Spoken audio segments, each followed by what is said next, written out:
Mail it in Friday. Yeah, well, the dude abides. This is OverDrive with Hayes, Noodles, and the O-Dog on TSN 1050.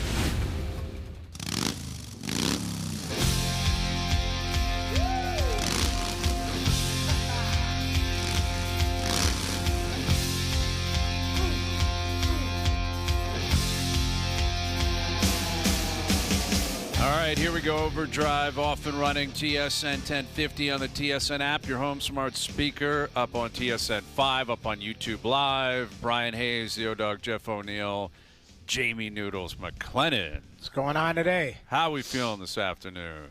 Good. Boys, it's been a while, but I cried on the way home yesterday, Hazy, for you. Did you? Oh, yeah? I did. Noodles, Yeah. I heard something that was tough.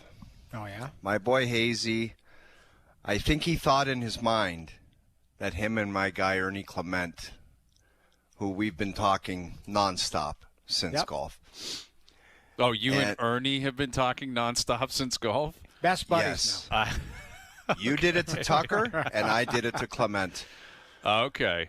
But what I heard at the end of the day will just be like drilled into my brain. Hazy was like putting his like golf glove away and just casually said, you know, I got to get your number. You know, we got to play golf in the future. And Ernie Clement said, no, I'm good, bud. And when I heard that, I was 4 feet away, Jamie. And when I heard that, I had to go to my car, and I cried on the way home. Okay, few things on this. All right, that is completely untrue. Don't deny that. Don't deny that. Completely untrue. So here's what actually happened. No, dude. Right? You got a said few things. you either said I gotta give you my number or I gotta get your number. Okay, and so he said, I'm good, bud. For starters, backstories. I cried.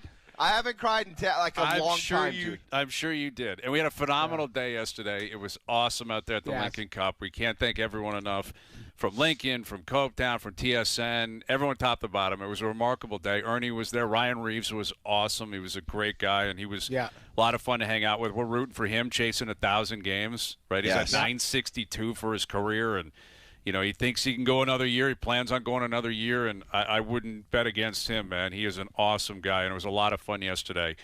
Here's the story, all right, Noodles? No. Okay. For starters, I'm partners with Ernie, right? This guy writes me after. He goes, dude, what were you doing, like, talking with Ernie all the time? I'm like, we're in a cart together, and he's my partner. Like, what do you think? I'm going to ice him out?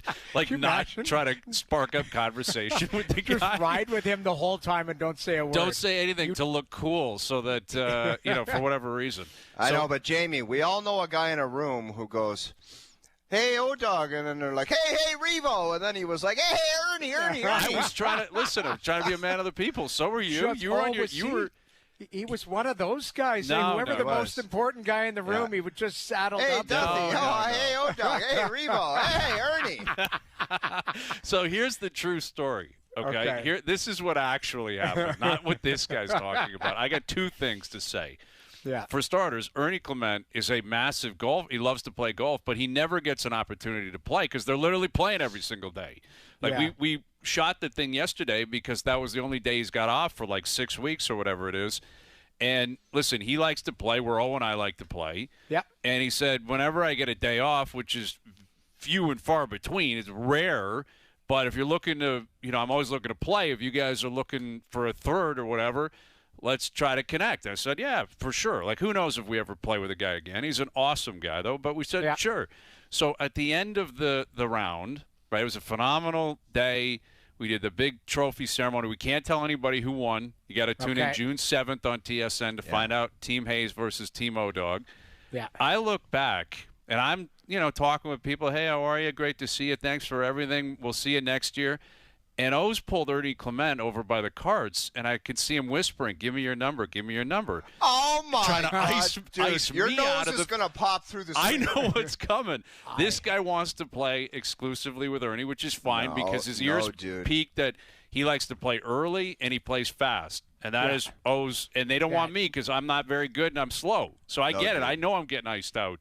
But then on the way out, this guy puts in a request for something in the clubhouse. Oh, yeah, starts requesting things. You get Vladdy to drop off a bat at the house. Yes. Met the guy 6 hours ago. Oh, just for the record, do you have any eye block I could get? Anything else from the clubhouse? I'm like, I can't believe this guy launched into requests immediately for clubhouse material. You know what? It's better than what I heard. When I heard "I'm good, bud," I almost passed out. And other than losing the Stanley Cup final in 2002, that was the saddest I've been driving home. Well, I had know some what's country coming. twos playing, and a tear dribbled right down my eye. You and Ernie at 7 a.m. Hayes. sharp as a twosome, and I know I'm going to get texts from people saying, "Yeah, Owen and his new best friend were out here playing this morning." And I guarantee, I thought Owen talked to him and said, "Can you go over and just, dust this guy or whatever? I need a favor from you, buds. Go over and pretend you don't know this guy after spending 6 hours with him." Right. Like, that's what I thought this was all about. But I don't know. Is it true or not? I mean, did you Noodles. Listen, I don't starters, believe we're it's grown true. men here. Yes. Like it's really. I don't have any intentions of doing anything in the future. Unless, hey, listen, Ryan Reeves ever wants to play, he's in. Ernie ever wants to play. Oh, you and I, we try to play as much as we can. Yeah. Awesome guys, and we're going to go to Coketown again in the fall. But those two actually do play really well, and they play really fast. And I know what's coming. The two of them are going to play golf together in the future. And I don't know if I'll be included. I got to wait. The two best friends, Owen and his buddy Ernie. That's tough. I'll tell you what happens. Lincoln, being around that Navigator, Hazy, it worked. Because I ordered one today. You got your Navigator Really? on route. Yes. Thank you to Andrew Sawyer up at McAlpine. I'm getting into a Navigator. Yeah. Phenomenal. That's all you got to do. How many times did we back up and put that thing in reverse when we were doing the promo stuff? I was like, I got to get one of these things. So I ordered one. Beautiful, beautiful trucks. Wow. I mean, the whole lineup was awesome. So, it was a great day we had yesterday. Well, we ran some video of you guys getting T-shirts, and you got enough Snickers to last you for a lifetime. Guys, I mean, man, 48 I have to pack plead. Noodles. I have to plead to the public. We don't need Snickers handed to us by anyone that sees us. Okay, a gentleman who seems like a great guy. He said, "Me and my son wanted to give you a Snickers." And he pulled it out of his pocket, and it felt like it had been between his butt cheeks for 7 hours. Just melted. That is the concern. I threw it in the back of the cart, and I said, I can't go down that road with that Snickers on the 10th hole or whatever. Yeah. I can't do it. Yeah. So if you see us in public, we have enough Snickers. I stop and chat all day. Barry hooked us up with boxes. Yes. But Barry, the owner of Copetown, he hooked us up. We don't need any more Snickers. It's the new Hayes is a fraud, though. And I'll tell you, I told you, the Snickers I got given to me by the Air Canada concierge, Corey, you know what he did? He did it right. He pulled it out, and it was in a napkin. So he had it all wrapped up properly. Brilliant. He respectfully handed it and said, "Give this to Hayes." Okay. I said, yeah, fair enough. Well, I appreciate that greatly. And listen, I love it. I do love it. And I love that we got to meet a lot of cool people yesterday. It was really fun. And, again, it'll be played, the Lincoln Cup on TSN, June 7th. You'll find it online. You'll find out the results. Now, Some pretty good action out there. So all of TSN was there, right? Well, no. I mean, what do you mean? Duthie, like there was cameraman, there was all sorts of people. Yeah, Bardown was there. Duthie was there. Right. So people were messaging me like, no invite for me. Like, well, you don't play golf. You've made a point for 15 years saying you hate the sport. I don't hate it, but I don't love it. But my point is, it's like I probably could have came and sat in the That's cart. valid too. That's very valid. I think that's something we can look next into. year, Noodles, rule official. You've got to learn the rules over the winter and rule official. Well, it's not that hard. That idea. The rule official. I mean, half of them guys call out each other when they're cheating. Patrick Reed would be the only guy. If you were playing with Patrick Reed, then I'd be fine. But that's right. I was asked that several times, going, "Why weren't you there?" And I go, exactly what you just said. They're like, they know I'm not a golfer, so I'd just be in people's way. Right. But I probably could have narrated. I probably could have. I think you could be a part of that for been a sure. part I of mean, that, but listen, that's Duthie fine. was playing the role out there. Like Duthie was doing his best kind of Dottie Pepper cruising Dude, around. He was like the old guy with the white hair on Shell Wonderful World of Golf. You know that old codger that used to wander around Jack something? That guy. That was Duthie. JD was crushing it yesterday. So, that's something to consider for the future. I mean, listen, you know what? We had a good show talking lots yesterday. I've heard. Big Strud's boy got drafted in the Western Hockey League. I heard that was about really that. Cool. That's awesome. amazing. And how did Struddy react to the Leafs win in the lottery the other night? Was he happy for everyone in Toronto? I think he was, and he should be. I mean, it was brought up. I think Rowe brought it up. It's like, listen, you've been there before. When Edmonton was winning lotteries, I think when they got McDavid, he called into our show. Yeah, he and was did. gloating and stuff like that. So yeah. He's like, yeah, rightfully so. It's good. This is, it comes back to what you said, Brian. Like the kids staying home, staying in Canada, right? Like if it's McKenna, I believe we all assume it's McKenna. Mm-hmm. Like not a bad situation. Stay in Canada, which is, I know people would be like, oh, it would have been nice if you would have went to Seattle or something like that. I think it's better that it's Canadian content. Totally. So yeah. Well, you're right. Feel. Edmonton's the last team that can say anything about lotteries. Yeah, like anything. And honestly, the Leafs are now second. Like the Leafs can't say a word about, hey, nothing's breaking our way. It's like that's twice in 10 years you've won a lottery. Exactly. Like 10 years ago you tanked and you had the best odds and you won it. This year you thought you were going to be certainly a playoff team, if not a cup contending team, and you completely melted. Then you ended up winning the lottery. So everything has been breaking the Leafs' way. They've been in 2 lotteries in 10 years. They've won both of them. So, yeah, the Leafs can't say anything. The Oilers can't say anything. Obviously, the Canucks are on the complete other end of the spectrum. Well, yeah, they've got jobbed. For sure. Yes, they did. I mean, and that's why I stick by what I said prior to the lottery, and I still feel it today, that I'd prefer no lottery at all. Just if you're last, you get first pick. Yes, just like they do in the NFL. Because the fans in Vancouver, they didn't put that team together. No. They didn't lead to Quinn Hughes demanding out. They didn't lead to the gong show that has been the Canucks. They're great hockey fans. It makes sense, but guess what? I think if you can look at Gary Bettman, the one negative you can take away is he just refuses to look at anything and alter it. It's like, why does this make sense? Oh, we like it. It's like the alignment. People have been begging for it to change, including the players. No, we like the system. Why not try to be innovative? I mean, I think the NBA has gone a little bit too far with the Vegas Cup or whatever the hell it is, the in-season tournament. Yeah. The play-in somewhat successful. It garners attention. Like, why not just look at some minor tinkering and just say, I think this can be better for everyone, especially the fans? I think we're going to see change, but Hayes, you've said this, so I'll just climb on top of it. The new commissioner. Whenever Gary Bettman sits down, I think the new commissioner will have an opportunity to probably put his own stamp on some of the things that he might believe that needs tweaking. But keep in mind, I've said this all along, Gary Bettman is just an extension of the owners. Like, he does what they say. Like, so if he's in that room with all these owners or chairmen of the board or whoever's in that room, and he's saying, guys, this is what's been brought to the table. They voted in, they voted down. Like it's not him going, guys, I'm telling you this is how it's going to be. It's the other way around. He works for the owners. They pay him, I mean, and he is an extension of them. And quite honestly, I know he'll come back and say, we like what we're doing here. Parity, fan base is excited every year. You've got something different. I mean, I don't see he's how not it's changing not anything. Here's the ratings in the States, I believe, are higher than ever. Yeah. The cap's going up.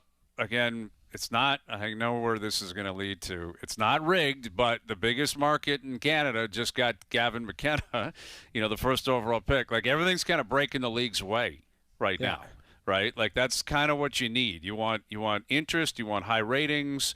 You want pop culture, to be kind of infiltrating your sport, which has happened – with hockey over the last 12 months.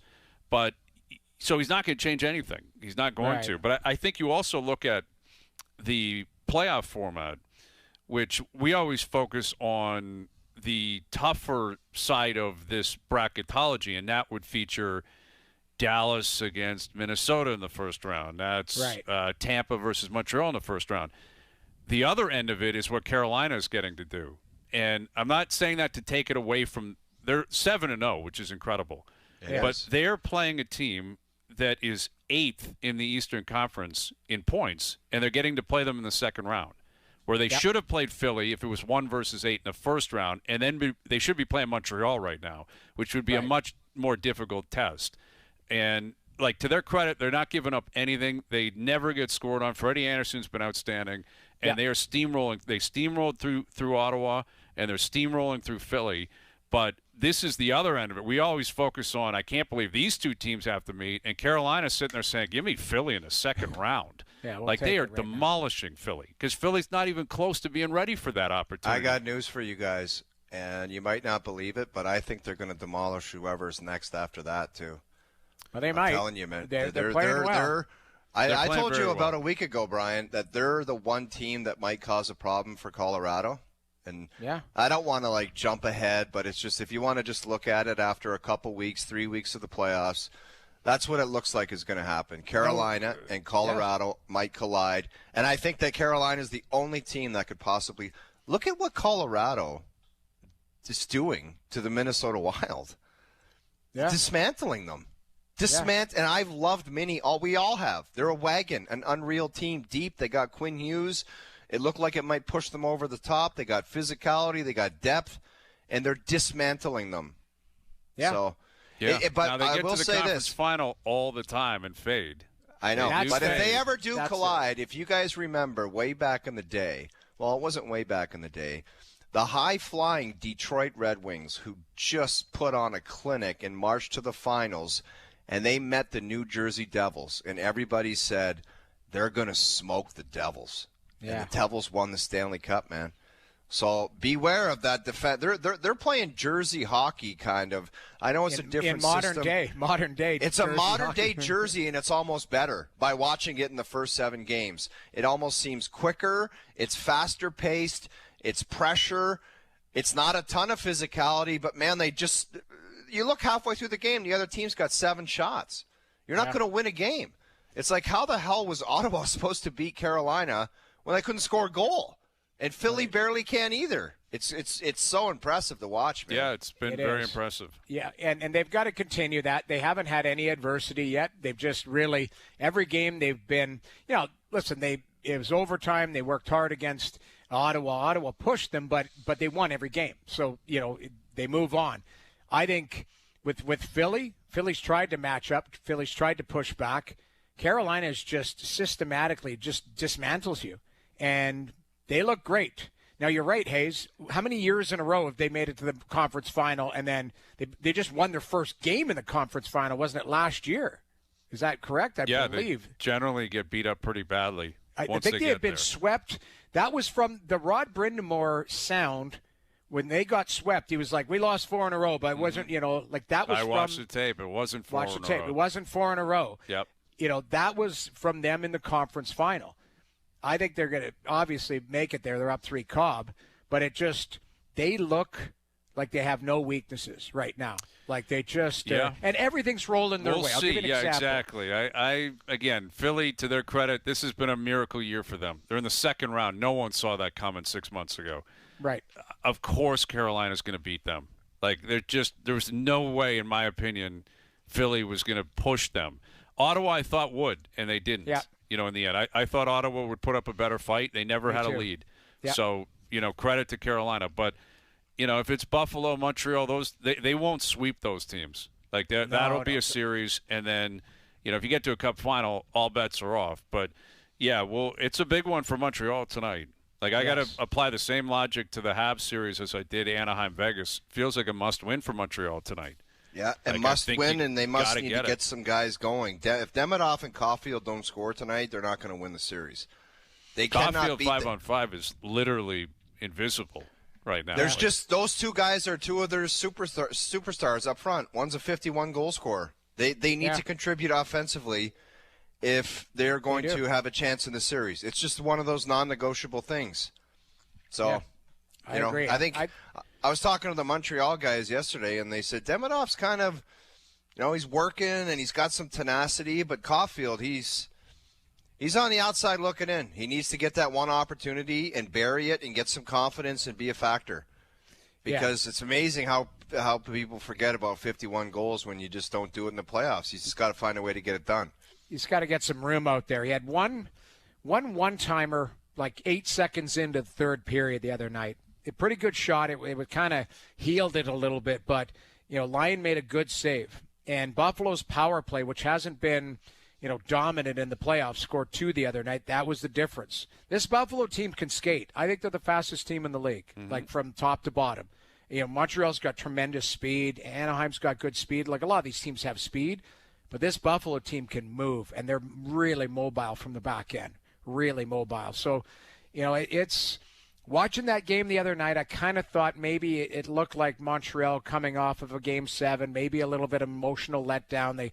They left a lot out on the ice in Tampa, but they need to get that juice back tonight because it's a pivotal game. You pretty much have to win tonight because Buffalo's really starting to feel it too. Yeah. As you would expect. They've been red hot. Hottest team in the league since December, arguably, them in Colorado. Yeah. So we've got Dregs coming up today, MJ coming up today.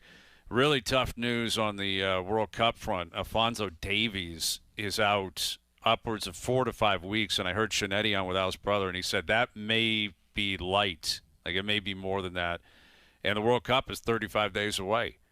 So if he ends up missing at least a game or two, or if he's out for the group stage, it changes so much. Like, they're dealing with so many injuries to begin with. It's been the talking point leading up to the World Cup that Jesse Marsh is just getting peppered with questions every time he speaks. How is this guy feeling? How's this guy going to be in shape? We had Alistair Johnston in studio, what was that, a month and a half ago? He was just coming back from injury.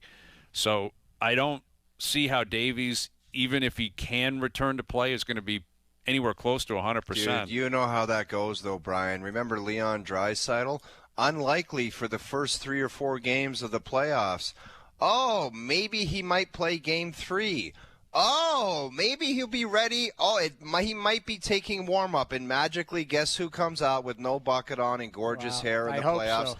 Leon Draisaitl. In a moment this big, like the great players are just going to play. They're going to find a way to play. That's my opinion. Nobody knows. We're not doctors. We don't know the injury. But I would bet will he be in money. shape is a question. Legitimate question. Like, can he give you anywhere close to a full match? I don't know if he can. If he barely played in a month, we'll have to ask years. Stevie Caldwell. Does the hockey philosophy apply to football? Where we talked about Leon, he doesn't need to touch a thing, and what does he do? He just goes out on the ice and he's awesome. Sid does that. Connor McDavid does that. They just don't. They don't need anything. They're different. Yeah. But can you do it in soccer? What are your lungs like? Canada. Yeah, you're praying for it. And you feel for the guy. I mean, a Canadian on Canadian soil, the idea that he won't be running out possibly for that first match 35 days from now, it's going to be crazy down there at BMO Field. Like, what a missed opportunity if it ends up playing out that way. So, yeah, we'll see. We're going to keep you up to date on everything in terms of Canada, the World Cup, and Alphonso Davies and his status as we get closer to the World Cup. But it's a big hit. Like, and you can feel it with all the news. Like, we're on the email chains. When you're getting a million emails, like, this isn't good. Yeah, not good. Like, but he's had injury issues too. Yes. Like, that's the worry for him, because he's, you need him healthy and feeling good. Special players are right, just can show up and play, but I don't know. Like, this is running a little bit different. Like, soccer's a different sport than hockey. Big time.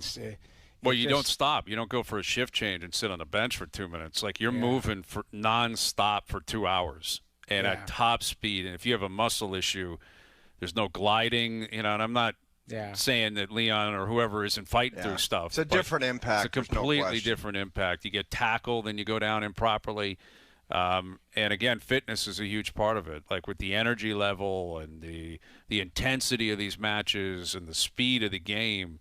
Can he possibly be fit enough to play and contribute? I think it's going to likely be a question leading up to Game 1 and beyond. So Alphonso Davies leaving his match for Bayern today and expected to be out 4 or 5 weeks with a hamstring issue.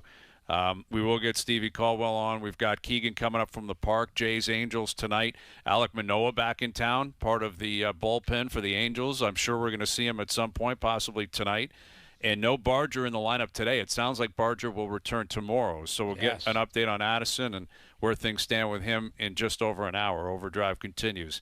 TSN 1050 and on TSN 5. Overdrive continues, powered by FanDuel, bringing you more ways to play your game your way. Best bets later this afternoon. We're tracking the Truist down at Quail Hollow, and we'll recap our picks from Wednesday as well. Nicky Taylor's still hot? Yes, red hot today. Red hot.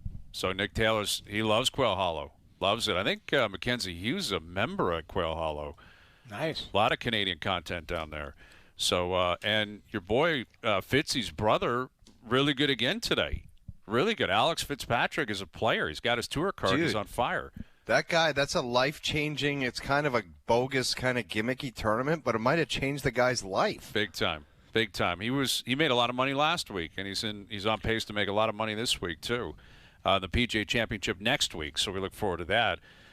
We got a couple of games in the Stanley Cup playoffs tonight. We've got the announced roster for Canada at the World Championships and some Leaf content on that. And some meetings coming up. Chaika, Sundin, with Berube and Matthews. Yes. We're on meetings watch. Here's our TSN hockey insider, Darren Dreger. Are you tracking planes at this point, Dregs? Where do we stand on these meetings? No, I'm not doing that. Okay. I'm not amused by it because, look, I mean, we all have to fill air and we all have to cover the team. That's important in Toronto. And, of course, that's the Maple Leafs and the goings-on there. But I guess I would wonder, what did we think was going to happen? Darren, I mean, let me just tell you the only way, and I get it for all the turkeys at home and the nerds in their parents' basement, they like to call me a dinosaur, but I just can't believe we're living in an era where somebody could be injured and have an off year, and the new general manager is flying out so he can explain to him and try to impress him or convince him on how he's going to make the team better to impress the player that had an off year and was injured. Yeah. I would only say, can you return to being one of the top 2 or 3 players in the world? Yeah. That's all I want to know. Do you? Because that's how you can contribute to this team being better. Yeah. So what are your thoughts on what you're going to be next year? Yeah. And if that's not the case, if you just want to tell me that you'd rather move on, then let's do it that way. In no way, shape, or form do I agree with somebody trying to convince somebody where every July he's walked to the mailbox and picked up $11 million, and now you got to try to make the team better. Not for me. I'm not buying into it. No way. I hear you. And in a lot of ways, I can appreciate that position. But look, I mean, there hasn't been a breakdown or a lack of communication. Judd Moldaver is one of the more active NHL player agents. And very smart guy. So he's had communications already, discussions with John Chaika. Likewise, I'm sure with Matt Sundin, he'd go back a long way with Matt. So it's not like there's a get-to-know-each-other phase in any of this. But, there has been obvious recent reporting. I mean, Chris Johnson had a very valid, accurate piece. And the reality that Austin Matthews, whether we like it or not, wants to see the proof in the pudding. He wants to see an improved roster. So I think that John Chaika needs, as a new general manager, to hear that directly from Austin. If it means he's got to fly, 10 hours there and back, okay, let's have that conversation. What I wouldn't like, if I were in management, was the player, if he's establishing that timeline of mid-July you're putting the general manager in the club on the clock by doing that. I mean, what happens if there's not a lot of activity by that point? And as we've already conjured up, there's a bunch of other scenarios that need to be, could be, should be in play between now and the end of June draft, right? I mean, so is Austin Matthews part of that or isn't he part of that? So I guess that's what the trip is for. I think the key is, too, I understand what you're saying. Are you in or are you out? And, you should return to form, all of that type of stuff. I don't know what type of relationship they have. Did they know each other from Arizona before? But, Jamie, my only point about improving the roster is it's like a girl telling a poor guy, you better have a nice car if you're going to take me out on a date. How good can this guy make his roster with no assets? You know what I mean? I understand. But you have to start the relationship somewhere. Yeah. And to me, fly out, see where his head is at. Mm-hmm. A lot of times, I don't mind. I mean, you sit and look somebody in the eyes over a meeting, over a dinner or whatever. You can tell if this person's all in or not. You can tell if, you can, the body language, the type of things that get said over a dinner or maybe drinks or whatever. I think that's where the starting point, because John Chayka can get on the plane and go, had a good meeting with him, still not sure where we're at, or had a good meeting, I think this guy's leaning that way. Like, to me, you have to, it's a starting point. You got to do it, don't you think, Greg? Yeah, I think so. But look, I mean, I had a conversation probably 30, 40 minutes ago, and nothing official has been planned in terms of travel. And so what if Austin Matthews, and I'm not saying that he's going to do this or say this, but he might play a hand from the old O-Dog days, right? Where, you know what? I'm busy. I got stuff going on. Give me a couple of weeks to just let the dust settle here, and then maybe we can. I don't know that he's going to do that. I think that this is more of us in the media making that grand leap. Okay, new general manager, new executive VP, and Matt Sundin. Of course, they're going to want to have a face-to-face with an important piece, the captain of the Toronto Maple Leafs. But maybe we're putting the meeting just on the heels of a meeting that we know is going to take place, and that's management with Craig Berube tomorrow. Yeah, and that I can't imagine they're flying to Philly to meet with Berube, right? Like, I got to think Craig's in town. Like, it's probably a bit of a different scenario where they might fly to Matthews. I believe he's here. I believe he's in Toronto. I would think so. I mean, it's tongue-in-cheek, but the point being is I think Berube, as a coach would understand I got to be here and let's be a part of it. And I am curious, what their mentality is going into it. I don't know if you can tell us anything on that, Dregs, but there is a difference between this is our coach and let's get to know each other for the future, right, and an interview meeting. Do you think it will be more of the former or more of the latter with Berube? Yeah, more of the former, I believe, Brian. There's been conversations. They've just happened over the phone, right? But John Chayka is drinking through the fire hose right now. That's what he's doing. So his first call, I believe, was on Monday, and they wouldn't have got too in-depth. But he did recognize how important Craig Berube is in his official unveiling on Monday with Matt Sundin and Keith Pelly there. But I think you do have to go through due process in all of this. And maybe that's where it starts with that face-to-face meeting with Berube. So you talk about the philosophies that he has and tried to employ as a coach to this point, right? What does he see in each individual player, the current roster? What does he feel like their needs are? And then you look at the subtractions, right? They're going to have to get deep into the mud here. And that conversation maybe takes more than a few hours. How do we know? But I think you also balance the information you're getting from your current head coach and Craig Berube versus the feedback that you're probably still going to have to gather and are in the process in talking to the players. What do the players think of Craig Berube as head coach of the Toronto Maple Leafs? So, I think Chayka showed his hand a little bit in giving us a view of the level of importance that he places on Berube. But what if the information doesn't support that? I mean, until you get through this meeting and maybe more conversations with your players, I don't think it's a slam dunk yet. Yeah. Well, it'll be interesting. I mean, I don't know how much, we're going to learn about all of this, I guess, from the Leaf standpoint. And, when these probably meetings, not much. Probably not much. Yeah. And, the Matthews one will be interesting because O does bring up a very good point. The idea that you got to fly to, meet the emperor here and beg him to stay, if that's, I do think there needs to be a two-way street, or it would be within reason for Chayka to say, who are you as a player right now? Sure. Like, who do you think you are as a player? What are you right now? What are are you going to be in September? Exactly, because the last 2 years, you haven't been a top 20 player in the league. Right. Like, statistically, and in terms, I know you got injured at the end of the year, but it's not like last year he was on pace for a Hart candidacy. Yeah. It wasn't going to happen. Right. So, what are you as a player? And I'm very curious if they'd be willing to ask him that. No, and I think that's fair. And I think, unfair or not, he's got 2 years remaining on his contract. Don't you, whether it's this meeting, conversation, or at some point this offseason, at least have to broach the idea of, what are you feeling longer term here? Because if you don't get some sort of direction on that front, doesn't this obviously become a one-year ordeal?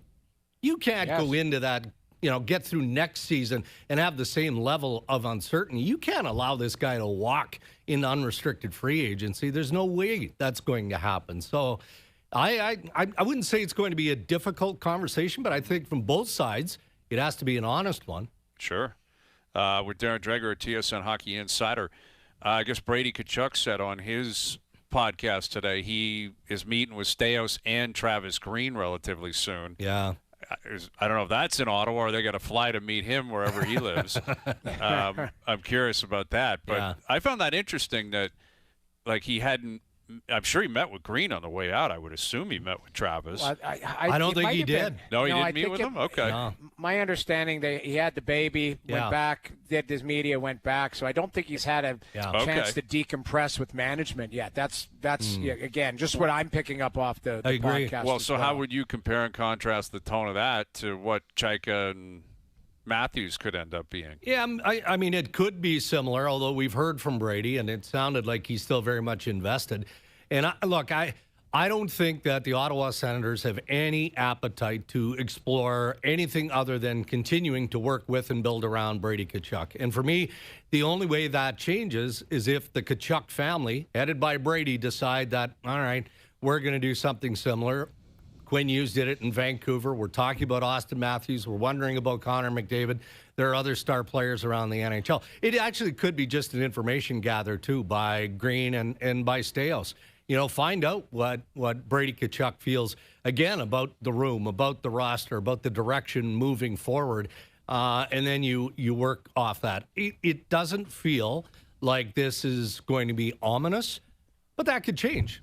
I don't think it's going to change this offseason, and I do think that Staios has something bigger planned.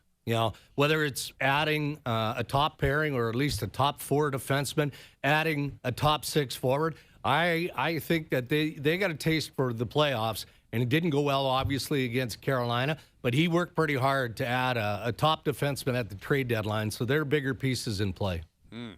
Yeah, well, I mean, I'm sure a number of teams are probably seeking the same kind of things. Probably. And the question is where they're coming from. Like, we keep going around in circles on that. Like, where are we finding a top 4? It's a great point, Brian. Like, last summer, the only team that seemed to be open for business was Pittsburgh.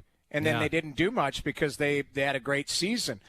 Would Vancouver be fair to be open for business? A guy like DeBrusque, you start looking at players that have some term there and that are pretty good players.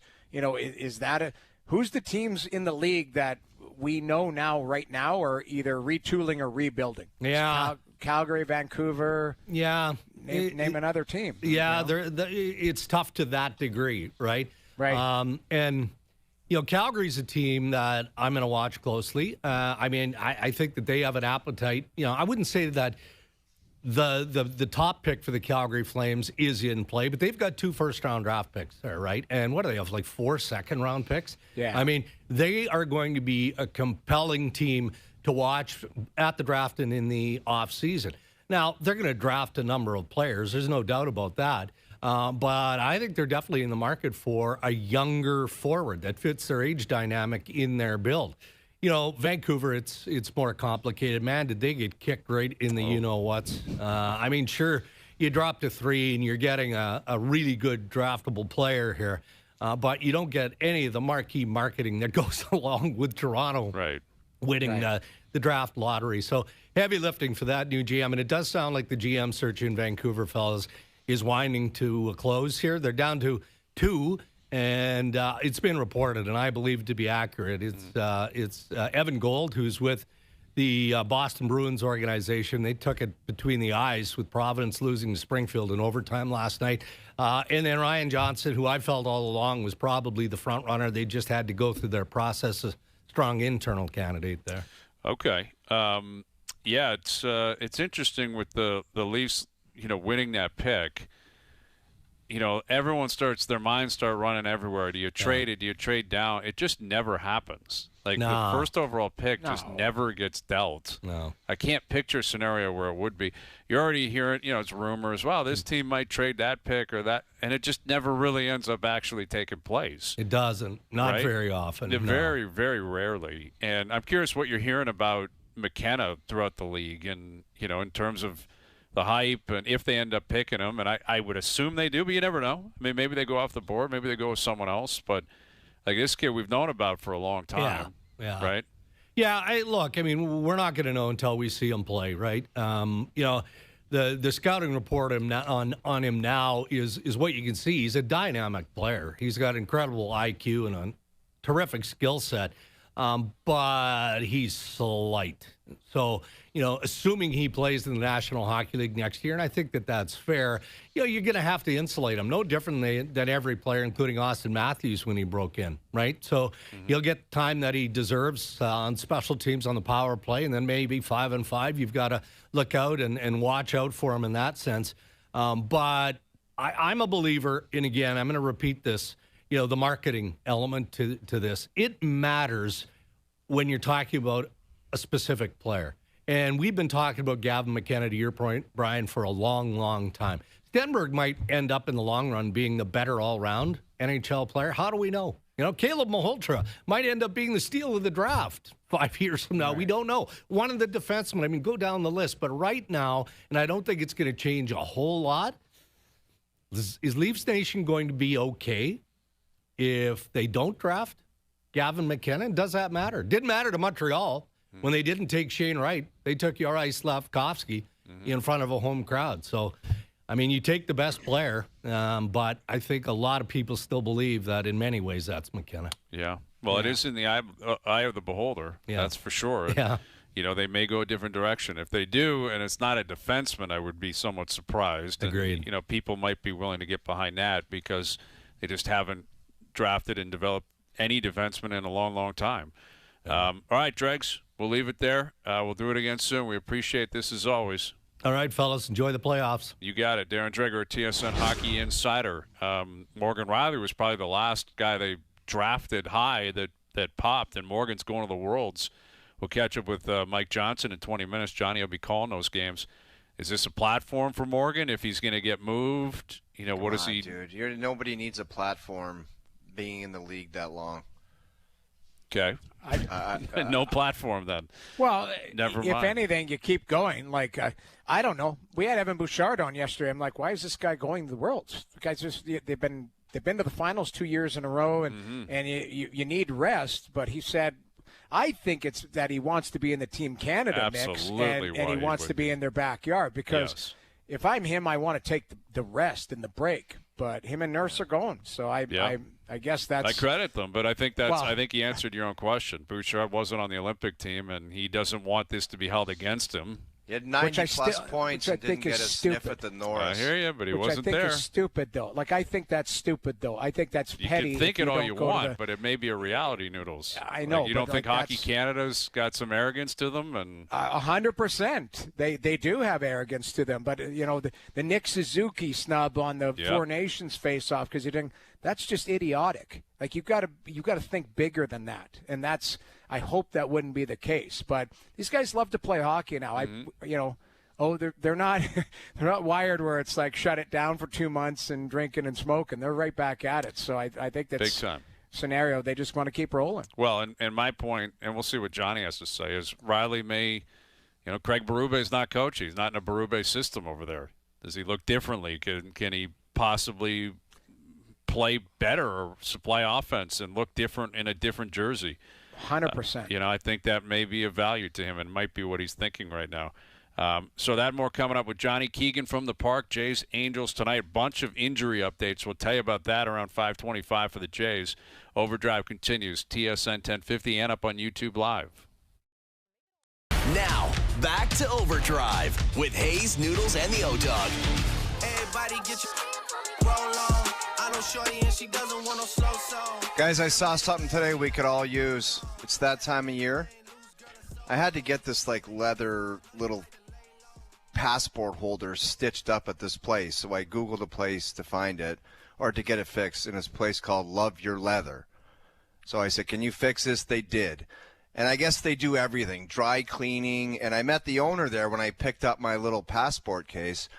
And he showed me around. And in the back, I saw a bunch of hockey bags and hockey equipment. And I was like, what is that? Like, why is there hockey stuff here? They disinfect, they clean all the equipment and the bags. So it's that time of year. End of the year, post-hockey season. Dude, you know, my kid's hockey bag, like, I'm ASAP getting it in there. He's like, it's you think you just throw it in the wash? No way. So think about it if you live in the West End, because I was like, that is a great idea, because those kids' hockey bags stink so bad, it's not even funny. Well, there's still hockey going on tonight. We got Colts-Rangers tonight, Game 1 in Kitchener, right? Yeah. The Memorial Gardens will be packed to the gill. That's a great old packed, man. Such a great building. And, I'm curious to see how that one plays out, right? We'll see. We're on the march towards the Memorial Cup here, and someone's coming out of the OHL, but Game 1 tonight. And I know there's a lot of buzz in Barrie, a lot of buzz in Kitchener as well. Buzz in Buffalo. A lot of buzz in Buffalo, absolutely, for Game 2 tonight. Dude, a lot I gotta of buzz tell you, downtown for the Jays back in town. Yeah. You guys see what the winning does to like a city? Like, do you see that building just loaded full of fans compared to the first 20 games of the year where they were garbage again, and there was 7,000 people in there? Yeah. Oh, it's incredible. Yeah. Yeah, like the Sabres could be up 2-0 in the second round in like 6 hours. Yeah. This was the on a year. Friday night in Buffalo. This was the year to rise from the dead and be good. Yeah. You know what I mean? With the heater teams that didn't make it and the heater teams that punted in the first round, this was the year, man. You could have made a run. That's what Buffalo did. Listen, they waited 14 years. You can't say they've been knocking on the door forever, but they've earned the opportunity because of the way that they turned their season around. Mail It In Friday brought to you by Boston Pizza, Canada's favorite sports bar. This playoffs, BP is summoning the hockey gods to tilt the ice in Canada's favor. Join us and feast like a hockey god on our new playoff menu. See you for puck drop at your local BP. So a couple of games in the Stanley Cup playoffs tonight. Game 3 back in Anaheim, right? Anaheim-Vegas tonight. Jays-Angels this weekend. And we're going to recap our truest picks as well as golf continues down at Quail Hollow. So we'll get to that and more into the next hour. Keegan coming up. Johnny coming up. OverDrive continues. TSN 1050 and on TSN 4. It's Mail It In Friday. The plant called and said if you don't come in tomorrow, don't bother coming in Monday. Woohoo! 4-day weekend. This is OverDrive with Hayes, Noodles, and the O-Dog on TSN 1050.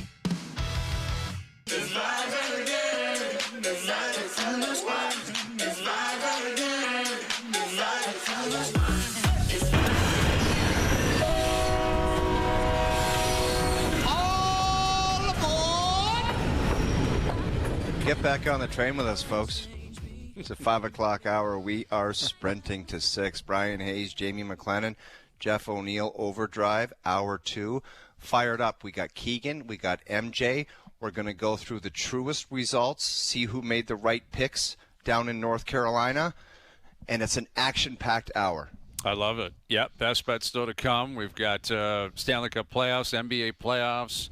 See down in Philly with the Sixers, they are handing out 500 tickets for free, I believe, to their own fans because they're so worried Knick fans are taking over the building, which to me is so pathetic for a sports town like Philly. Like, that's not Philly, dude. That's really gross stuff. If They've you're given concerned. up on their team. That's what it is. Well, they're down 0-2 in the series, but like Philly hates New York. Right, yes. like it's a huge. Agreed. Everyone hates New York. It's like Boston hates New York, Philly hates New York. Yeah, you know, obviously the Knicks, the Yankees, everything New York is bigger than anything else down in the States. And Knicks fans travel big time, and they're really bullish on their team right now, like they should be. You know, and New Yorkers have a ton of money, and they're buying tickets left, right, and center.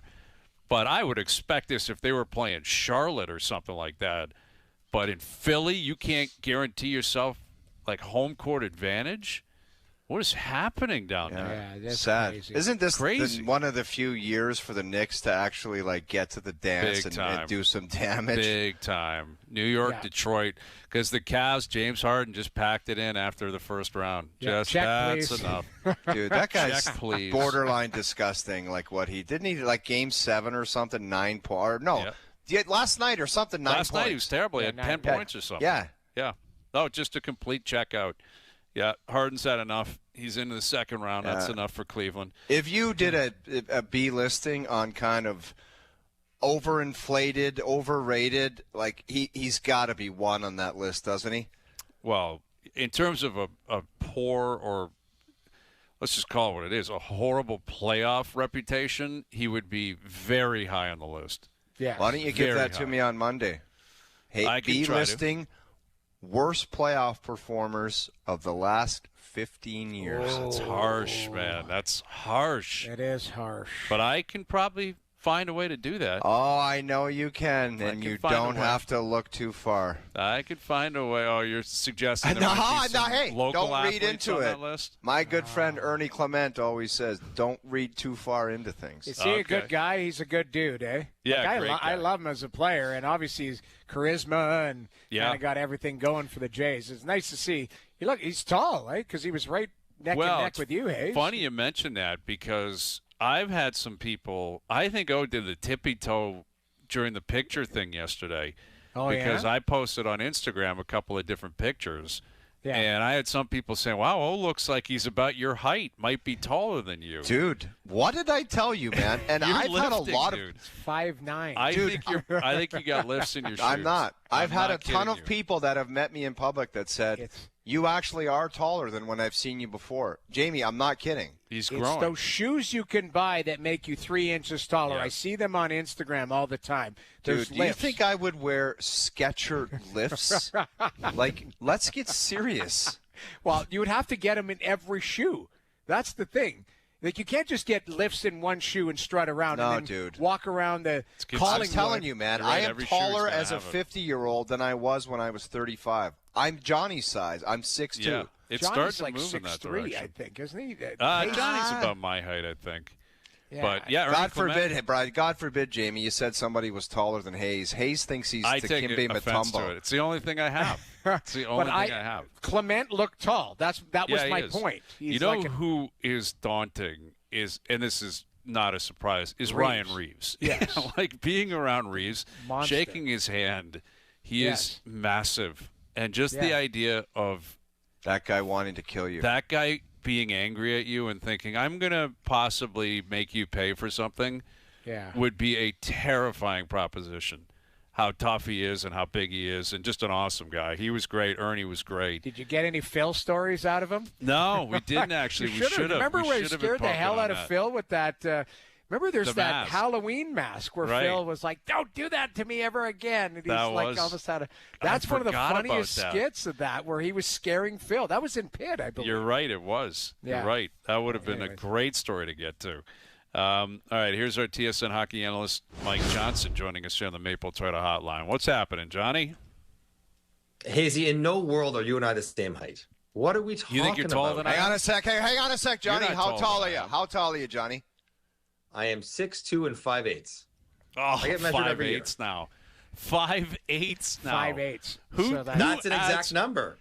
Okay, I don't have an exact number. We're all about numbers, Johnny. Hayes, what are you tipping the Hazy is 6'2" and 7/8", I think it is, to be exact. I'll look into it. Dis or data? Dis or data. Oh! 6'2", I think, flat. 6'2" on the nose, I believe. So Johnny might have Are you me. legitimately 6'2"? Yes, I feel like I'm you're 6'2". 6 feet tall, maybe 6 and change. No. Dude, exactly, bro. Exactly, bro. I've been living a lie the whole time. I must be 5'9". I just shrink. I don't even care if I'm 6'1" or 6'2" or 6'3". It doesn't matter. But I would have said, Hazy, 6.5. 6 foot and a half inches. Oh, he's You're crazy, is maybe 6 feet, not quite. 5 foot 11, 3/4. Bro, I'm 6'1", dude. I'm 6'1", That's dude. probably accurate. Are you real? No. Even after this 50-year-old growth spurt, or always? Yeah, he's moving that way.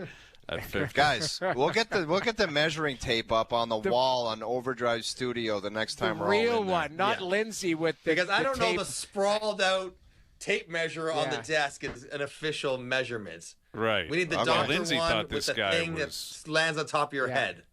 Yeah. Yes, that one for sure. Listen, without your Skechers lifts. Whatever you want. You guys want to have we can do that anytime, and we need it to be accurate. We need someone with it. Not that Lindsay doesn't have an integrity, but she was terrified of this guy. She didn't want to be anywhere close to him. So it was a completely. He had his shoes off on the one side. Right. Yeah. She didn't want anything to do. Can't blame her, really. No, exactly. So the finalists for the Hart were revealed today, and I don't think anything is surprising. McDavid, Kucherov, and McKinnon. And I was wondering today, I'm curious about this, because we talk always about legacies and, the history of the game. And through different portions of history within the sport, there have been generations where one player has defined that generation, and there have been generations where multiple players have defined that generation. And I'm curious where you stand on this, Johnny. Can anything happen to make this anything but the McDavid era? Like, is there anyone close to it? Is there anyone that could share that billing with him? Or is it already a foregone conclusion? When we look back on this era 20, 30 years from now, it will just be the McDavid era with other great players. Barring something unforeseen, Hazy. Certainly if Nate McKinnon wins it this year, and I think he might, and he wins a cup, then when the cup factor comes into play, then you're like, well, hang on, McKinnon had 2 cups or maybe 3 cups and 2 Hearts and a Rocket and whatever. You're like, he's not quite McDavid, but because he had more team success, I think individually, no. The answer is no. I don't think anyone's going to catch up to the last 10 years. Austin had a spurt there where he was close to him. Leon's had some spurts, close. Cooch, Nate, but no one's really been consistently always 1 or 2, mostly 1, like Connor McDavid, except when you factor in team success. And if somehow Connor McDavid doesn't win any Stanley Cups and Nate McKinnon's wins 2 or 3, then we know how hockey gets tilted toward players who win versus players who don't. That's the only thing that could possibly level this out. But no, and there's no shame in being, you're in the Gretzky era. It doesn't mean you're not great. Mm-hmm. You're just not Gretz. You can be in the McDavid era. You're great. You're just not Connor. Yeah. Yeah, I would agree with that. And I think McDavid, he's earned that based on his numbers and his play. Now, Gretzky had more hardware, obviously team success, but also hearts. He won 8 in a row or whatever it was. And I don't know if McDavid may not win this one. And if he doesn't, then what's he on, 3, I think, for his career? That'll be interesting, though, because you're right. That was kind of where I was going with this. If McKinnon gets this, gets a cup, gets a Conn Smythe, that's a lot. Take it for what it is. Obviously, the 4 nations not being anywhere overly significant, but he also won the MVP in that tournament. His resume is really starting to load up here in McKinnon. Mm-hmm. First overall pick. The numbers are going to be absurd when he's done. That seems like the only playoff numbers. The playoff numbers and the points per. Now, Kucherov's got 2 cups in the bank already, but I don't think he is really in contention. I think it's clearly McDavid and then probably McKinnon number 2, right? Is he likely to be the second guy we think of when we look back on this generation? Probably. And it's funny. I have to look back at it. But I think Gretz benefited from the power of his greatness. In that, I think there was a couple of years where Mario maybe could have won the Hart. But Gretz got it. Not that he didn't deserve it, but Gretz always sort of got it. And there's a couple of years where Connor probably could have deserved it and was hurt by the power of his greatness. I think there was a fatigue of, well, let's vote for somebody other than Connor, where maybe Gretz, we always vote for Gretz no matter what.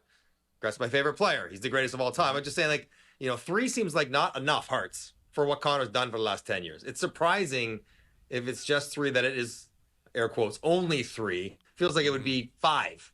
But if it's not, then you have 2, and then Nate would have 2, and to your 3, and it's quite close. So none of that would sway anyone to say that it wasn't Connor McDavid the best player of this generation. But I guess it's hard to maybe rack them up the same way Wayne Gretzky did, and the winning always will factor into it until that box is checked. So, Johnny, John Chayka is going to be flying around, and one of the people he's going to be meeting with would be Austin Matthews. If you had to prep 3 kind of principal questions that you were going to be asking Austin Matthews, why don't you rapid fire them at me? Role play? Is You're that Austin, I'm John. Yeah. Is this a role play? I'm not going to give you the answers. We don't have enough time for that, but I want to know the 3 questions you would ask. Hayes, maybe you could be Austin Matthews if you want to do a quick hitter. I don't know. Okay. Johnny. Okay, so Johnny Chayka, Go ahead. Okay. How have you felt about your tenure in Toronto? What have you liked? What have you not liked up to now? Hazy B? Good one. Oh, I'm answering this, playing the role of Austin Matthews. I can't answer for him. Just continue. Okay. Just give me what else you'd ask him. So I ask him that That's one. a very good one. Then I ask, what do you want out of the Toronto Maple Leafs? What do you need to see to commit to the future beyond the next 2 years to the Toronto Maple Leafs and the city of Toronto? Okay. How long Reasonable. do you give me to execute our shared vision of the return of the Toronto Maple Leafs to greatness if we decide that we are both going to stay together? So you're never going to ask one question about himself and his own performance and what he could possibly his body, be? where he's at with his body. How and good are his you going to be next capability. year? Are you going to be a top 3 player in the world again, Johnny? Now we're just You're fired. peppering Mike John Chaika No, right because now. what Johnny Chaika is going to ask is questions that he will answer, not questions that you want to have him asked, but he won't answer honestly. If I ask him, "You're going to be good again? What about the top 3 guy we need you to be? You going to be that guy? What do you think that's going to do to our conversation?" And what is he going to say? "Nah, I might be like 12, 13 in the league." Of course, you're like, and as far as the medical stuff, absolutely. Although I don't want to trust what he's feeling. I'm like, he's doing like the Cleveland Clinic body scan, MRI. So I would know what his body's like. I know what the wrist is like, what the hip is like, what the back is like. And I know what's going on there. I know why he went to Germany and what he did. This is not a mystery to Mike Johnson. But Johnny Chaika knows these things. He knows all that. So I don't want to bother. And that factors into whether I even follow up on this conversation. Let's say I know the body's not great. That would factor into how much I'm going to build around his vision versus perhaps exploring other options. And the fourth addendum I would ask him, if he says, "I'm not so sure," what teams would you like to play for if it's not the Toronto Maple Leafs? Because I need to know, because I'm getting proactive. Interesting. I like that idea. It's a new segment we're doing. Johnny Chaika, GM talk, executive talk. Well, what I find interesting, Johnny Chaika, is that the name Craig Berube hasn't come up yet in your questioning. Where does that? I did ask first land one. On your list. What have you liked and how have you felt about your time in Toronto? Coach follows that under that umbrella. So That yes, would- okay. absolutely. Because I kept that right very to general that, because I Chase. need to know a lot. Like I need to know Yes. about how he feels about the organization, how he feels about the coach, how he feels about his utilization, how he feels about his relationship, and then how he feels about living there. That all is part of what about being a Leaf, but 100%. Now, Noodles may be a bit different because of goaltender, but as a positional player, not every player has a great in-depth answer about the coach and the strategy. Like not everyone thinks like that. He might be like, "I didn't like it because I didn't get as many goals," or "I didn't like it because I played a lot of defense." But he might not sort of fully wrap his head around exactly why he didn't quite appreciate it. But yeah, Hayes, that's maybe the next stop on the private jet is we go to Austin, then we go to Craig Berube wherever he's at, and we need this information to make our decisions. Because my whole thing is, as Johnny Chaika, I am not waiting to July 1st, July 15th, August 15th. I need to know, and I need to know 2 weeks before the draft. And the draft is June 27th or something.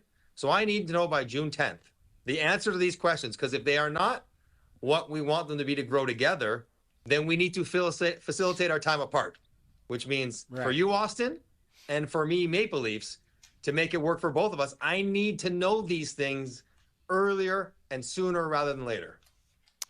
Well, that would that would mean that there's a bit of a different tone that might be directed towards Matthews than in the past, where it just feels like for 10 years they've allowed him to do, whatever, and you let us know, and let's try to work something out, and we want you to be happy.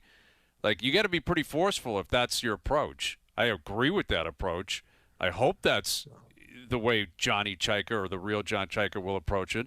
But what if Matthews goes, "I got 2 years left. I'll let you know when I'm ready to let you know." Like, what are they going to do? Just try to proactively trade him because they didn't get the answer they wanted? Like, I guess that's my question. Like, I'd like to believe he's got enough respect for the team, the franchise, the history of it, the fans, his 10 years here, his legacy here, where if it gets to a point where he decides he wants to move on, he's not going to drag it on or try to, put them in a bad place. But if he's indecisive, what does that mean? Like, what if he's like, honestly, I don't know. I'll let you know by the end of the summer. Okay, well, what are you going to do with that? That doesn't help you at the draft. Like, there's just no guarantees he's going to give you a timeline you want unless Chaika is actually forceful and says, I'll be flying back down here on June 20th for an answer, one way or the other. Just to interject here quickly. Go ahead, Noodles. You're right. He could absolutely say that. But I guess my question would come back to, and Johnny, you can weigh in on this, is what is the mandate from Keith Pelly when John Chaika got hired? Is it, hey, you have complete autonomy, and he said it in his presser, to get the Leafs back to greatness and win a Stanley Cup. And if John Chaika says, you know what, I might have to do X, Y, and Z, and it might be uncomfortable, are you all right with this? Because I already think that there are scenarios in place. And I'll give you an example. I might be wrong on this, but Craig Berube's got a couple years left on his deal. If they are mindful of money, there's no like, hey, you're not firing him day one. You're going to see what he's like. Now, John Chaika might have said, I want to see what he's like with the team that I build.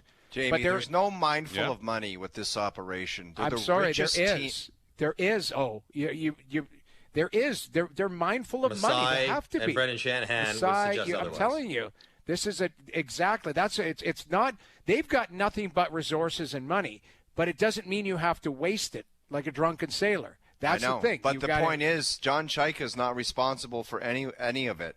Like, I know. I've never heard, being in this city my whole life, in this last 35, 40 years of the Maple Leafs, like if they don't want Craig Berube to not coach the team, he's not going to coach the team. I don't think they give a Baker's what his salary is. Well, it's 10. Let's say it's $4.5 US a year. What is the Baker's? Has anyone heard of Baker's? You know what before? What is that? You don't want to know the rest of it. Can you finish that statement? There's a swear word attached to it, Johnny. There's a swear word attached to it, and it's like a Baker's never heard doesn't. It's a bigger bleep than the usual one. Okay, right? I like it. I like it. Johnny, you weigh in, but you know what I'm talking about. Yes, I think that there's some validity to that. Now, if Austin's first thing is like, I cannot stand playing for this coach. Not that he doesn't like Craig Berube, the person. But he's like, he doesn't coach me properly. And the mandate, as Noodles is talking about, is to bring Austin back and build around him to be competitive. Then, yeah, that does factor into what they decide to do. But I think as you take this on smoothly, Hazy, like this is not adversarial. This is you're trying to get to a mutually beneficial decision. And the reason why this is coming up is not Johnny Chaika thinking, hey, you tell me what you want to do or else. You have Austin or Austin's camp or whoever is someone who is introduced into the world that he may not want to return for next year. He's brought it up. Not me, not the team. He brought it up or his people brought it up. So if that's what he brought up, then I'm reacting to your demands, your uncertainties. I'm working with you. So I would expect, Austin, if you are not sure about next year and we can't figure out a shared vision going forward, you don't want to be here. And yes, of course, like if he says, well, too bad, I'm not making any decisions, I'm not going to let you trade me, then you are stuck. And you're like, the problem there and you're not going to start scratching Austin to make it unpleasant. Like that's not at all they're not going to feasible. But that. What you'd say is, listen, we're not going to be a Stanley Cup contender next 2 years. You played 10 years in the league. You haven't won anything. I know that's important to you. I know you want that. So get a jump start on doing that in a place where you want to live and want to play. And whether you sign an extension there or not, I'm doing this for you to get you a chance to win, which you're not going to have here. So there's always a chance that he just says, no, too bad. But the fact that this is leaked out, the fact that he wants to win so bad, the fact that he maybe wants to try somewhere else before he signs an extension there, would lead me to believe that you could work together to find a place that he wants to go if he does not want to return to Toronto. That's essentially what I'm going to find out. Does he want to go somewhere else? If he doesn't, what do we have to do to make him want to stay and sign? And whether we can agree that that's a good idea or not, I'll figure that out after I have that information from him. And then we'll do the best thing for the Toronto Maple Leafs, and hopefully that's also the best thing for Austin Matthews. Yeah, that's in a perfect world. That would be the case. And I think you can make a lot of sense of, and I'm not predicting this will be the case, but going to him and saying, hey, I'm just going to be blunt with you. I'm spending the next 2 years building this organization up so that we can be a cup competitor in 3 years, which means, yes, you'll have to sign an extension to be a part of that. If you don't want to be, so be it. We'll see if there's another big-name free agent up in 2 years. But that's our plan. Like, we are going to take the next 2 years to infiltrate this system with picks and prospects and youth and speed. We're going to rework our defense. I can't do it in one summer. It's not going to happen. It's going to take me 2 years. But I'm going to completely turn it over, and I'm going to figure out who my 2 goalies are going to be. And I'm telling you right now, it can stay in this room. This will not be the coach in 2 years because I don't think anyone thinks Berube will be here in 3 years. But the next 2, there's going to be some ups and downs. Not going to get – hopefully we win. Hopefully we make the playoffs. And I'm going to rely on you for leadership, and I'm going to rely on you as the captain to take McKenna under our wing and blah, blah, blah. And he may say no to that, and so be it. But I think that's important. And I think that would be a great plan. And honestly, it's probably the plan to make. And if Matthews wants to be a part of it, great. Awesome. You're 29 years old. You'll be 31 when that kicks in. Hopefully you're still a great player for the next 10 years. But that's what we're building toward. We need 2 years. So you with us or not, it's your call. If you want to be, we'd love you to be a leader. We're not going to hold it against you if you don't want to be. But we're banking on 2 years from now. That's when we feel like we can pop. And put that ultimatum in front of them and say, what do you think? And then you can make a call. I don't want yes, in an ideal world, but we don't live in an ideal world. And I can't wait 2 years. Nobody's got 2 years these days. Yeah. That he hope that he likes it. We can't sit here and say the Leafs have no chance of winning. I need to trade him. But I need to trade him if he doesn't like it. I can't live in a world saying, I hope that it works out because it's too risky for me if it doesn't. I need to know and get it out there, however we have to get a trade done. If it's not going to work, if he doesn't sign off on the 2 year plan, the extension and all that, I need to know because I need to trade him. Because you talk about rebuilding everything. The easiest and fastest way to get that rebuild going is to trade Austin Matthews if he doesn't want to stay. What about this option? You could make some changes and say, I'm going to do this and that. And then what if he just wakes up one day and says, I don't like that. I'm still leaving. You're screwed. Exactly. You can't operate like this. Right. You so cannot then you got to run operate your own like program the best way you see fit, and that's what I'm getting at. Is it's going to take a couple of years. Right. You want to be a long because there's run or only not. so much you can do. I talked about It'd be great if you can be and you want to be, but we got to run an operation here. Yeah. Well, doesn't the writing on the wall from CJ and Elliott or whatever suggest that he doesn't want to take part in that? And I don't blame him. I'm not criticizing him for not wanting to. Totally.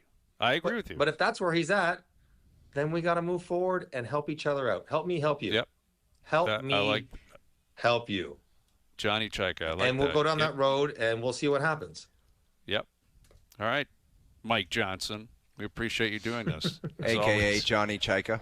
A.K.A. Johnny All Chaika. right. We'll do this again early next Otherwise, week. I don't give a baker's blank about what he says. Bring that Dude, ruler it's a in great next time. line. It's like a 6'2" 7/8. Yeah. A baker's bleep No way. is just Even with better great than hair. No way you're 6'2" and 7/8. It is not even close. I think he's closer to 6'3". Thank but you. maybe Thank you, I'm not. Noodles. Thank you. I have a lot of support online. I used to be 6 feet. I think you're pandering to the host. Is what you're doing. No, I'm not pandering. I'm the shortest guy in the panel. I thought it was always a little touch taller than me. I used to be 6 feet. I think I'm shrunk to like 5'11". Yeah, you're a normal human being. You're shrinking as you get older. O's claiming that he's lifting as he moves into his 50s. It's Skechers. It's 3 inches. I'm telling you. If anyone is going to be a medical marvel of the four of us, we know it's going to be us. Who's going to defeat science and 10,000 years of human history? It's going to be Jeff O'Neill. He lives longer than all of us. There's no 100%. no knowing. All right, Johnny. We'll see you next week. Mike Johnson joining us here on the Maple Toyota Hotline. Red Tag Days are here. Check out the Toyota Tacoma and Toyota Tundra pickup trucks, both available as hybrids. Visit Maple Toyota near Canada's Wonderland in the Maple Auto Mall. I made a mistake earlier. Kitchener's up 1-0. It's game 2 tonight in Kitchener. Ah. Yeah, my apologies. Barry, this pass is very early, but Barry could have blown a gasket against Brantford. Down 3-1. Yeah. Who knows, though? They got a goalie down there in Barry, I'll tell you. They got sure a goalie. do. I was talking to my mother-in-law. She was at the game 7. She was there, and she was like, it was electric in the building in Barry. Wow. And that's with Baudouin out, and, you know, they just said the whole city's buzzing. She went for physio. Matt from Barry, huge fan of the show, said, shout out. Yeah, she said you wouldn't believe the buzz up in Barry with the Colts right now. So everyone is buzzing, but I'm sure the same thing applying with the Kitchener Rangers right now. Yeah. Bet you Bobby Mack is probably already there pacing the halls at the Memorial Gardens. Jack for the game tonight.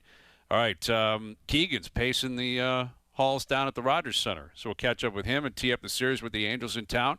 OverDrive continues up on YouTube Live. But in Friday, brought to you by Boston Pizza, Canada's favorite sports bar. This playoffs, BP is summoning the hockey gods to tilt the ice in Canada's favor. Join us and feast like a hockey god on our new playoff menu. See you for Puck Drop at your local BP. Couple of games in the Stanley Cup playoffs tonight. NBA playoffs, and the Jays are back home and in action tonight. And another big giveaway. They get you a Savage sweater or jersey on the line tonight, so people lining up at like 8 this morning outside the Dome. But Jays Angels, Alec Manoah in town. Manoah back in town. 8 in the morning for a game? Well, I mean, I'm being a little bit facetious, but I think like as of noon there was a lineup for sure. Really? Yeah, because they only give out like 15,000 usually, right? So the first 15,000 get the giveaways. Let's head down to the park now. Here's our good buddy Keegan Matheson from MLB.com. Keegan, did you grab yourself a Trey Savage jersey or what? Yeah, guys, I was out front 10 a.m. just like everyone else. I mean, you need to make a decision of how much you value your own time. You know, you're putting in 7 or 8 hours before a game, and how much do you value an hour of your own time? I think it's something that you need to look within and answer, but a lot of people have a different answer than me, fellas. My God, I was coming down the street, and I thought again that I was late. I thought it was like a 3:30 start, and I had screwed up, but just a giveaway day, baby. The black jerseys are back. Yeah, they sure are tonight. And I guess we just got a full detail of all the injury updates. Why don't we give you the floor here, if you don't mind? Like Barger, his return, what we're hearing on Barrios, Scherzer, Lucas, etc. Give us a little bit of a breakdown before we get to the series tonight.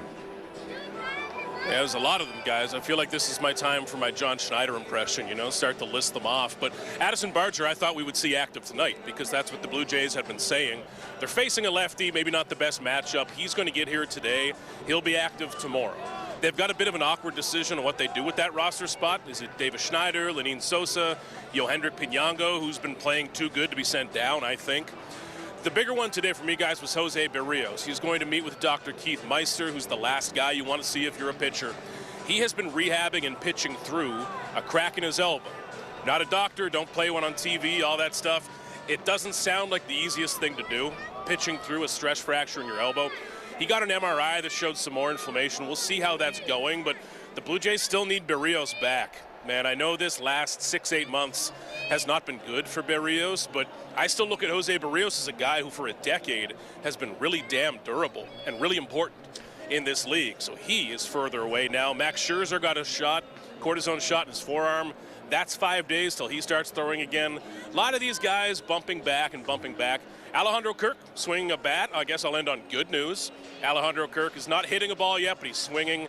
He's getting closer, and man, this team needs Alejandro Kirk. It's about go time, isn't it, Keegan? I think you talk to anybody in Major League Baseball, they're always like, man, we got a bunch of games left, lot of time. But there's only so much time where if the people leading the division stretch it out, you just run out of it, and it doesn't matter how early it is in the season. So I'm sure Schneids, the players, everyone is expecting in this next 2 to 3 week stretch here that they got to gain some ground. You have to, and people only say it's early, O-Dog, when they're not doing well. You know, you don't see teams off to a 10-1 start saying it's early, this doesn't matter. It's always that soft excuse, and it sounds baseball-y, so we accept it. I don't like accepting it. You know, these games really, really count. These games really matter. In an American League East where the Yankees are heading up top, the Rays are a lot better than people realize because we don't talk about the Rays a ton. They look very good this year. The wild card is going to be crowded. The American League is just a mess right now. Every team in the American League outside of those top two in the AL are just kind of in this messy middle ground. The Blue Jays have got to separate themselves, guys. I don't care about the injuries or what's happened so far. This is when it needs to happen because their schedule later in May and through June, guys, like pop up that schedule. It's not going to make you more optimistic, okay? It's a really rough schedule of playoff caliber teams who are also going to be getting healthier. The Blue Jays need to get this back up over that 500 mark. You know, that's the tricky spot where we can start talking about momentum. Now it just feels like you're aggressively treading water. You know, every win is just that one extra thrash into the water to keep your head above it for one more day. Doesn't feel like momentum's being built, and that series down at the Trop did not help. So, Keegan, where are you at with Vladdy? I mean, you know, do you just need flat out more from him, or does he need to be a difference maker, or are you all right with his play? It matters to me, Noodles, the type of team Vladdy is on. Now, if you show me a guy with a .330 average and a couple of home runs in early May, number one, I'm going to expect we're talking about like a 150-pound outfielder who's trying to slap the ball and run down the line as fast as he can. Not big Vladdy, right? When you look at this guy, when we know everything about him, you're looking for power. You're expecting power. And it matters Vladdy's fit on this roster as well. If the rest of the Blue Jays lineup was hitting for power, it's okay that Vladdy's doing that. And Kazuma Okamoto playing like he has, which is just incredible, has helped this. But this lineup is built around Vladdy hitting for power. If he's doing that, then George Springer in the leadoff spot, whoever's at number 2, the bottom of the lineup where they try to make a mess and be aggressive. All of that looks so much better when Vladdy's hitting for power. It helps the identity. Right now, I still think they are searching for that identity from last year, or maybe it's a new one. They haven't found it yet. And when Vladdy does something, everyone else tends to follow. So I think if Vladdy starts playing to his identity, which is the dude who can hit the ball further than anyone else in this building, everyone will follow. With Keegan Matheson live from the Rogers Center, Jays Angels tonight. Alek Manoah back in town. A member of the bullpen for the Angels. I'm curious, you know, what you've seen, what you've heard from Manoah, and what we can expect out of him this weekend if he actually gets into a game. Yeah, we talked to Alek Manoah there an hour or two ago, and he was detailing, guys, the injury he dealt with in spring training where one of his fingernails fell off, and it sounds about as gross as it is. He was detailing how it happened, which I won't put everyone through here, but he's back. He is healthy, and Alek Manoah, guys, is the ultimate lesson about being excited about pitching prospects, right? You go back to 2021 into 22, he's a top 3 Cy Young finisher. And not only was he good, he looked like that old school, that throwback workhorse, you know, a guy who might throw 200 innings, which nobody does anymore. Manoah looked like that guy, and he had the moxie, he had the swagger that everybody loved. But it's easier to pull that off when you are one of the best in the league. And his last couple of years here, it didn't land. The injuries got in the way. So I'm excited to see him get a fresh start. And I think getting to the West Coast on the Angels, where there's lots of opportunity, is a good way to do that. Now, him in the bullpen, he is not the profile of pitcher I would think of coming out of the bullpen. We'll see how that happens. But he certainly looks to be in good shape, good mental spirits. So wishing that he gets another run at this, you know, because when he was good, man, that was a special time in Toronto when it looked like you had the ace for the next 10 years. It's a lesson on how quickly these can change, unfortunately, especially with the pitcher. Keegan, did you go out and hammer beers last night with Gibby? You know what? I've been nervous because Gibby has been over my right shoulder here.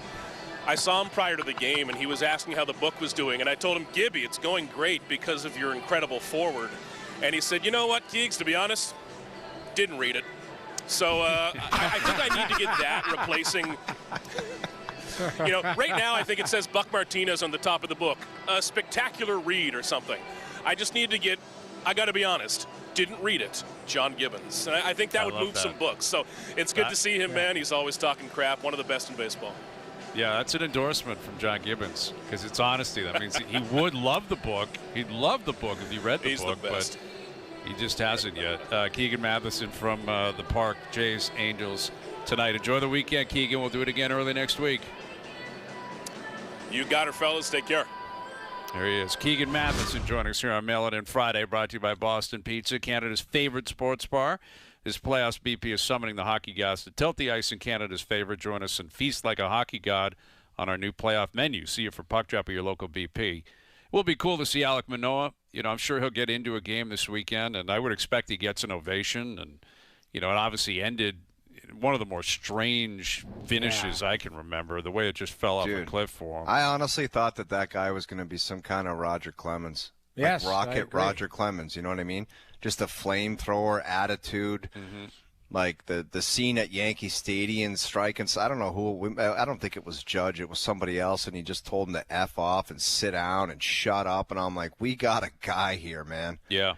I think it was Stanton maybe, and he was going with Garrett Cole. Remember him and Cole him would and go back and forth. Going at it. But... And then injuries, and then I think he would admit himself he showed up out of shape, and then the pitch clock started, and he couldn't get adjusted, and it spiraled downhill, man. Yeah. Downhill. Yeah, to the point he's in the bullpen with the LA Angels now, but he's still in the majors, so credit to him, and we'll see what he's got as of this weekend. All right, we've got to get to our best bets, and we're going to recap the picks from Quail Hollow. The truest. The truest. Yes, because there are. Do we have anybody creeping around? I got my boy Tommy Fleetwood's creeping. Tommy's sniffing around. I'm telling you that Alex Fitzpatrick may be the play. And it's interesting, the tour is adjusting their social media guidelines, and a lot of people think this is basically the tip of the iceberg for Bryson DeChambeau to return to the tour at some point. Really? Like what they can post on social media, how much they can post, what you can do with your own YouTube channel, stuff like that. And might be opening the door for Bryson. Dude, if I'm not Frolov, I go right to Rom and right to Bryson and say, you play next week if you want. I agree with you. I do that too, but the other members won't allow that. Who That's cares? The problem. They will, man. They know it's better for TV. They know it's better for everybody. Get them in there. It's their tour, though. It's their tour. They're not going to allow it. Guys like Scheffler and them who said we didn't take the money to go to live. Like screw these guys. They're not just make them back. pay the $5 million that Koepka had to. Do I actually believe that it's actually $5 million? I don't. But just write it on a paper that they got to pay $5 million to come back. Possibly. All right, so we'll recap all that. OverDrive continues up on YouTube Live. PWHL playoffs live on TSN. Now, back to OverDrive with Hayes, Noodles, and the O-Dog.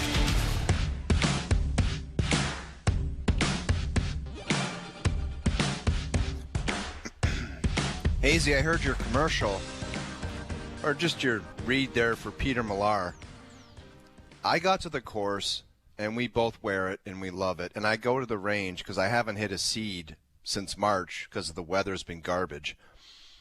And I get on the range, and all I feel is a rain shower of dirt and mud all over my neck and shoulders and head. And I look to my right, and little Jimmy Duffy just dug a hole to Australia with a lob wedge. And dirt, flew all over me. I'm like, what are you doing? He must have hit 12 inches and dug a hole with a lob wedge. He wasn't even playing yesterday. I know. But you know what he's like? He's a little practice freak. He has all these little weird tricks he does around the green. He was digging a hole to Australia on that driving range.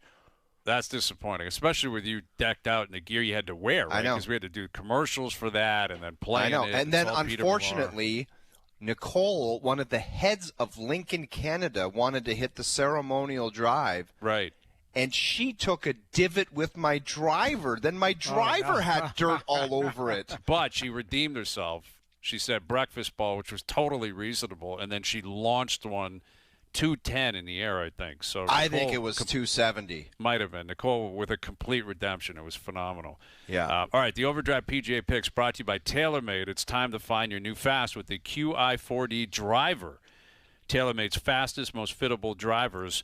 Learn more at TaylorMadeGolf.ca/QI4D. So none of us took Sung Jae Im. Sung Jae is just wasting people's time. He's not going to win this tournament, in my opinion, but he is 9 under. I have Tommy Fleetwood at 8 under, solo second. I love that. I mentioned Alex Fitzpatrick, who none of us are likely to ever pick. No. He's at 7 under, and he's still out on the course right now. Yeah, he's playing great. They say these guys, kind of micro and macro, they make 90% of their cash in like a 10% window. Because they just, like this guy. Get red hot. He'll be red hot for maybe 3 months, 6 months. It might only be 2. But you know how much cash that guy is going to stuff in his pocket? Yes. He's probably already, he won, which was probably 1.5 to 2. And then last week he was almost T10. Yeah, so he threw another $500 to $700 in his jeans. Yep. Like he's going to throw $6 million this year on tour in his pocket. Unreal. Yeah, good for him. Good for him. And I think if you talk to anybody in his position, and I know sometimes it's kind of blah blah from golfers, but they say there's so many good players that they just can't get an opportunity, and this guy might be living proof of that. You know. Great player that just doesn't get a crack, and what does he do? He gets a crack with his brother in a two-man event, and now he's shining. It's like great. Some guys just need that chance, man. Yeah, I agree. And there's a lot of Canadian flags up there, too. Corey Connors, 3 under. Nick Taylor, 3 under. Sudarshan is 2 under. So he's out there. He's trying to make the PGA next week. He's right on the edge of making the PGA. So there you go. We're tracking those. We'll have more of an update next week in the PGA Tour picks. PGA Championship picks, of course, next week as well. OverDrive PGA picks brought to you by TaylorMade. It's time to find your new fast with QI4D drivers. TaylorMade's fastest, most fittable drivers. Learn more at TaylorMadeGolf.ca/QI4D. I will say, Ernie Clement can mash a TaylorMade driver off the tee. This guy was launching at 320 in the air. It was crazy. Yeah, he's. I never, we were playing a 2-man scramble, Noodles. I'd hit good drives, and it's like, well, we're not going to use yours. Like, we'll go use Ernie's 40 yards up. I'm like, all right. Well, you want to talk about an emasculating situation. And it's not like you don't look at his golf swing and say, wow, that's like Ernie Els in his prime. It's just that kind of moment of truth zone where he just excels through that golf ball and absolutely tour launches it. Yeah. Like that thing with that QI4D's got, it goes straight up and then moves 320. Yeah, it's a moon ball. It's so impressive. It's money. Best Bets powered by FanDuel. Make your picks and assemble a same-game parlay in seconds on the FanDuel Sportsbook app. I'm going to parlay the Habs winning tonight with Cole Caulfield scoring a goal tonight. Oh, my God. Caulfield scores, the Habs win tonight. There's your best some bet. Pandering. Well, listen, I picked I thought the Habs would win this series. You know, I thought it'd be a great series. I still do. They've played one game. Yeah. I mean, I still think we're looking at a 6 or 7 game series, but this one feels borderline mandatory for Montreal tonight. There's no question it is. Yeah, got to get it tonight. Got to do what Anaheim did a couple of nights ago. Have to do it. Best Bets powered by FanDuel. Same game parlays available for every Stanley Cup playoff game on the FanDuel Sportsbook app. Please play responsibly. 19 plus, physically located in Ontario. All right. Everyone okay over there? You guys, I don't know what the hell you two are doing half the time. Well, it's just been a fun listening week. to you do your read. I know. I look up and you guys are just like, anyway.